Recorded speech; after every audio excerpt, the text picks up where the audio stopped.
Students, मैं doctor Maya Agrawal, assistant professor business administration department in SPC government college Ajmer. आज हम बीमा एजेंट के अधिकारों की सीमा के बारे में देखेंगे कि बीमा एजेंट किस सीमा तक कार्य कर सकता है या बीमा एजेंट के पास क्या क्या अधिकार होते हैं जिसके अंदर उसको रहकर कार्य करना होता है। सामान्यतः देखा जाता है कि एजेंट को प्राय स्पष्ट अधिकार और गठित अधिकार एवं दृश्यमान अधिकार प्रदान किए गए हैं और किसी भी बीमा एजेंट को अपने स्पष्ट एवं गठित अधिकारों के अंतर्गत रहकर कार्य करना होता है। यदि बीमा एजेंट इन अधिकारों की सीमा के बाहर जाकर कार्य करता है तो बीमा एजेंट का लाइसेंस निरस्त भी किया जा सकता है। तो आज हम कुछ अधिकारों के बारे में देखेंगे, कुछ बिंदुओं के बारे में जानेंगे कि किस प्रकार बीमा एजेंट अपने अधिकारों के अंतर्गत कार्य कर सकता है। तो इसमें हमारा फर्स्ट पॉइंट हम लेके आते हैं अनुबंधात्मक संबंध स्थापित करने का अधिकार नहीं, यानी किसी भी बीमा एजेंट को अपने बीमाकर्ता की ओर से किसी अन्य तृतीय व्यक्ति या बीमा प्रस्ताव वगैरह अनुबंधात्मक संबंध स्थापित करने का अधिकार नहीं होता है। या दूसरे शब्दों में हम कहें कि कोई भी बीमा एजेंट अपने प्रधान की ओर से किसी भी बीमा प्रस्ताव को स्वीकार कर बीमा अनुबंध नहीं कर सकता।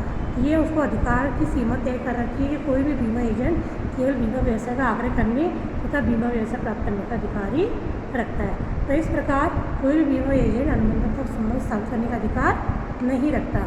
इसी क्रम में हम देखते हैं दूसरा जो बिंदु हमारे सामने आता है प्रीमियम प्राप्ति का स्पष्ट अधिकार नहीं। कहने का आशय ये है कि कोई भी जो बीमा एजेंट है उसको किसी भी बीमित व्यक्ति से बीमा प्रीमियम प्राप्त करने का स्पष्ट अधिकार नहीं होता है, क्योंकि सामने देखा ही जाता है जब भी हम बीमा करवाते हैं तब एजेंट के माध्यम से करवाते हैं।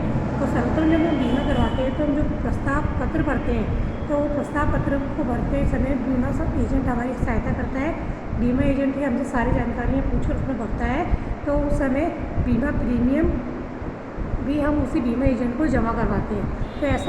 तो हमें ये ऐसा लगता है कि बीमा एजेंट को प्रीमियम प्राप्त करने का अधिकार भी होता है, लेकिन ऐसा मानने के पीछे कारण ये माना गया है कि एजेंट ही प्राय हमारा प्रस्ताव फॉर्म भरता है तथा प्रस्तावक से प्रीमियम की पहली किस्त भी प्राप्त करता है और उन्हें बीमा करते के बाद जमा करवाता है। तब उसके बाद बीमा एजेंट ही बीमा हो जाने के बाद उसकी रसीद भी लाकर हमें देता है। लेकिन वास्तविकता अगर हम देखें तो ये होती है कि प्रस्तावक की ओर से बीमा प्रस्ताव फॉर्म भरता है तथा प्रस्तावक की ओर से बीमा करता के और प्रीमियम की राशि जमा करवाता है। ऐसा किए बिना बीमा व्यवसाय शुरू करना संभव नहीं होता, क्योंकि बीमा अधिनियम में ये स्पष्ट लिखा गया है कि कोई भी बीमा कराने के लिए प्रीमियम का पूर्व भुगतान करना आवश्यक है। यानी यदि आपने बीमा प्रीमियम पहले जमा नहीं कराई तो आपका बीमा भी नहीं हो पाएगा।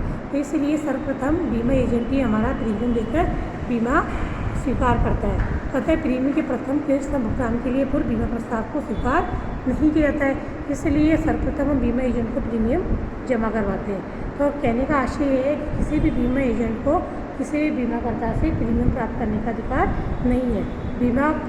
बीमाधारी को स्वयं ही अपनी प्रीमियम बीमा कंपनी उस बीमाकर्ता के पास स्वयं जमा करवानी पड़ती है। ये अधिकार सामान्यतः जब बीमा एजेंट हमसे प्रस्ताव फॉर्म भरता है तभी उसे दिया जाता है, क्योंकि पहली किस्त जमा करा के ही हमारा बीमा संभव होता है।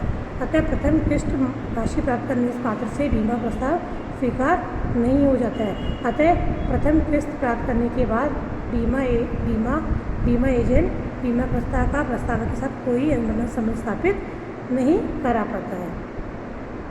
अतः इस प्रकार स्पष्ट है कि बीमा एजेंट केवल प्रथम किस्त के का ही प्रीमियम प्राप्त करने का अधिकार है, बाद में नहीं। तो इस प्रकार से हम कहें निष्कर्ष के रूप में हम देखा जाए तो बीमा एजेंट को निम्नलिखित अधिकार होते हैं जिन्हें वे इसके अंदर रहकर वो कार्य कर सकता है। पहला अधिकार तो ये है कि बीमा एजेंट को बीमा अधिनियम द्वारा जो लाइसेंस प्रदान किया गया उस लाइसेंस के अंतर्गत रहकर ही लाइसेंस का के अनुरूप उसे कार्य करना होता है और अपने अधिकारों का प्रयोग करना होता है।